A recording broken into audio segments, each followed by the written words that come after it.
File பண்ண மாட்டாங்க. அங்க ஃபைல் பண்றாங்கன்னா, அது என்ன அண்டர்ஸ்டாண்டிங்ல போயிட்டு இருக்குன்னு நமக்கு தெரியாது. அப்புறம் பார்த்தீங்கன்னாக்கா, இதுல என்னன்னா, அவங்க கண்டிஷனே என்னன்னா, இந்த கேஸ் ரொம்ப நாளைக்கு வச்சிருந்தா எம்எம்க்கு கேள்வி வரும். இப்போ மேஜிஸ்ட்ரேட் கோர்ட்ல இருந்து உங்களுக்கு ஒரு சம்மனோ வாரண்டா வந்துச்சுன்னா, இந்த கேஸை ஏன் முடிக்காம இருக்கிறீங்கன்னு சொல்லிட்டு அதுக்கு மேல இருக்கிற ஜட்ஜு கிட்ட வந்து கேள்விகள் வரும்.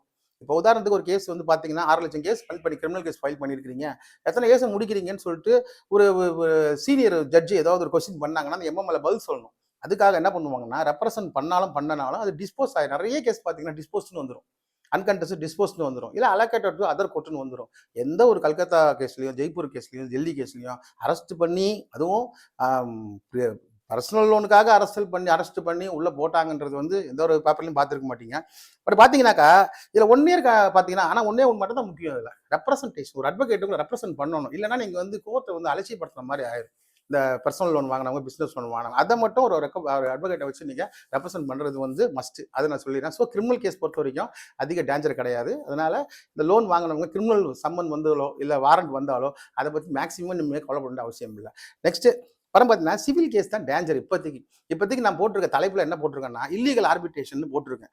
இப்போ ஏன் தெரியுமா, இதுல ஆர்பிட்ரேஷன் அண்ட் கான்சலேஷன் 1996 இந்த ஆக்ட் ஒன்று இருக்கு. இந்த ஆக்டை பொறுத்த வரைக்கும் இந்தியாவில் இருக்கக்கூடிய பெரிய கம்பெனிகள் எல்லாம் யூஸ் பண்றது, பெரிய இன்சூரன்ஸ் கம்பெனி எல்லாம் யூஸ் பண்றது இந்த ஆர்பிட்ரேஷன் கிளாஸ் மட்டும் தான் யூஸ் பண்றாங்க.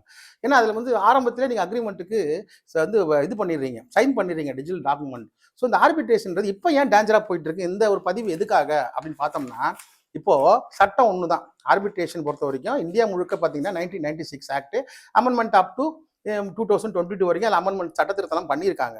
இதில் பண்ணுறீங்கன்னா, இதில் வர்றது வந்து பார்த்தீங்கன்னாக்கா மெயினான விஷயமே அந்த கிளாஸ் தான். அதாவது நாங்கள் 2 பேருக்குள்ள பேங்க் எங்களுக்கும் ஒரு ப்ராப்ளம் வந்தாலோ இல்லை ஃபியூச்சரில் வந்து நாங்கள் லோன் டிஃபால்ட் ஆகிட்டாலோ நாங்கள் 2 பேருமே ஆர்பிட்டரை வைக்கிறோம் எதிராங்க.